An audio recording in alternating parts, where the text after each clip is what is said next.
गांव के किनारे एक टूटी फूटी सी झोपड़ी थी। उस झोपड़ी में एक बूढ़ी औरत रहती थी, बिल्कुल अकेली।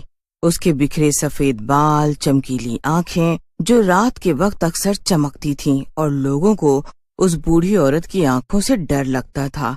एक दिन रिया अपनी माँ से कहती है, माँ, उस घर में कौन रहता है? आप मुझे वहाँ जाने से क्यों रोकती हो? रिया, उस घर की तरफ जाना तो दूर, तुम कभी उस घर की तरफ देखना भी मत, क्योंकि वहाँ उस घर में एक चुड़ैल रहती है जो बच्चों को खा जाती है। समझी मेरी बात? अब चलो यहाँ से, ऐसे यहाँ रोज खड़ी खड़ी मत देखा कर उस घर की ओर। रिया जिद्दी थी। माँ के मना करने के बाद भी वो उसी झोपड़ी की ओर रोज रोज घूर कर देखती रहती। क्या सच में वहाँ चुड़ैल है?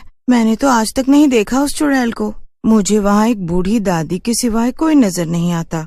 कहीं वो बूढ़ी दादी ही तो चुड़ैल नहीं है? नहीं नहीं नहीं, वो चुड़ैल नहीं हो सकती है। वो तो मुझे बड़े प्यार से देखती है और बुलाती भी है।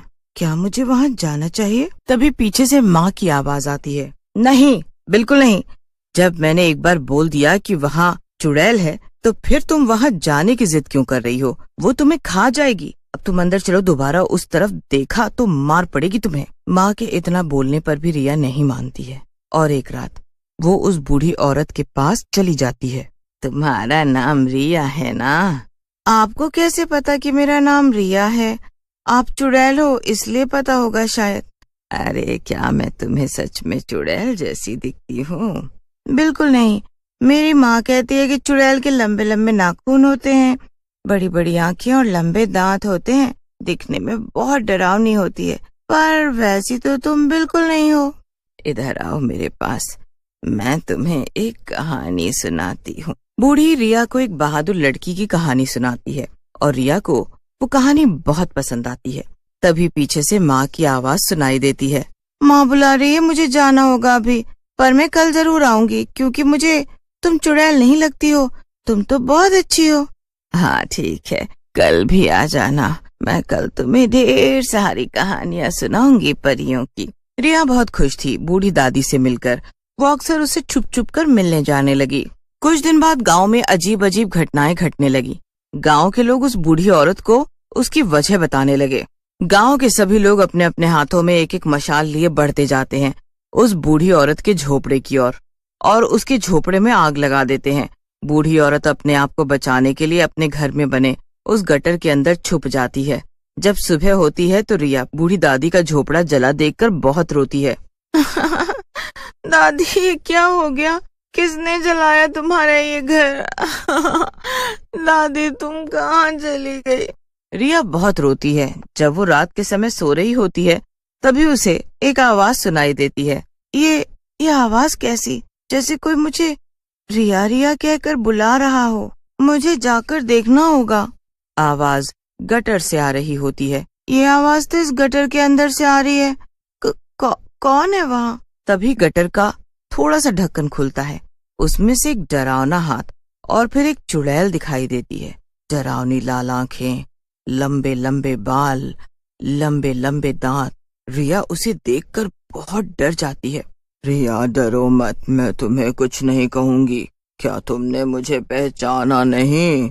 मैं तुम्हारी बूढ़ी दादी, जिसके पास तुम रोज आती थी उससे मिलने, और दादी तुम्हें रोज कहानियां सुनाती थी। क्या सच में तुम वही दादी हो? पर तुम तो बहुत डरावनी हो, जैसे मेरी माँ बताती थी, चुड़ैल जैसी। मैं चुड़ैल नहीं थी, पर इन गांव वालों ने मेरे साथ ऐसा किया कि मैं सच में चुड़ैल बन गई। जब वो लोग मेरे इस झोपड़े में आग लगा चुके थे, तब मैं अपने आप को बचाने के लिए इस गटर के अंदर कूद गई। पर मेरी किस्मत खराब थी, मैं यहाँ भी बच नहीं पाई। मैं पहले जैसी अब कभी नहीं हो सकती। अब मैं एक आत्मा हूँ, मैं मर चुकी हूँ। मैं बस एक इच्छा चाहती हूँ, इस गटर से मुक्त होना। क्या तुम मुझे यहाँ से निकालने में, मुक्ति दिलाने में मुझे आजाद करोगी? हाँ दादी, क्यों नहीं, मैं तुम्हें इस गटर से छुटकारा जरूर दिलाऊंगी। मैं तुमसे वादा करती हूँ। तभी पीछे से अचानक रिया की माँ आ जाती है और रिया को चुड़ैल से बातें करते देख, तुम्हें कुछ हुआ तो नहीं मेरी बच्ची? रिया, तुम्हें कितनी बार कहा है कि यहाँ मत आया करो, फिर भी तुम यहाँ पर आई। मैंने अभी उस गटर के अंदर एक भयानक परछाई देखी। वो जरूर चुड़ैल थी, वही झोपड़ी वाली। रिया, अब हम इस गांव में और नहीं रह सकते, हमें जाना होगा यहाँ से। हम सुबह ही शहर जाएंगे, तुम्हारे नाना नानी के घर। अब चलो यहाँ से। सीमा रात को सारा सामान पैक कर रिया को अपने साथ शहर ले जाती है। मैं अब यहाँ से कभी बाहर नहीं निकल पाऊंगी क्या? रिया मुझसे वादा करके गई है, वो जरूर मुझे यहाँ से बाहर निकालेगी। चुड़ैल कई दिन कई महीनों तक रिया के आने का इंतजार करती है, पर रिया उसके पास नहीं आती। अब चुड़ैल का गटर के अंदर ही दम घुटने लगा। वो गुस्से से और ज्यादा खतरनाक हो गई। मैं आज बाहर आ गई हूँ।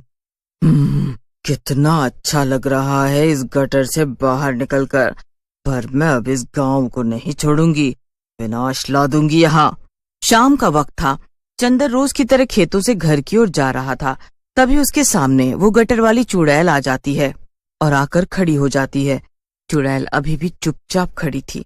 तभी चुड़ैल फौरन चंदर की गर्दन पकड़ लेती है। चंदर चुड़ैल का चेहरा देखकर डर से कांपने लगता है। उसकी तो जैसे बोलती ही बंद हो जाती है। घर जाने की बहुत जल्दी है ना? घर तो तुम जरूर जाओगे, पर अपने नहीं, मेरे। और पता है तुम्हें कि मेरा घर कहाँ है? मेरा घर एक गटर है। और उसे गटर में फेंक देती है। सड़प तू इस गटर के अंदर, जैसे मैं सड़ी।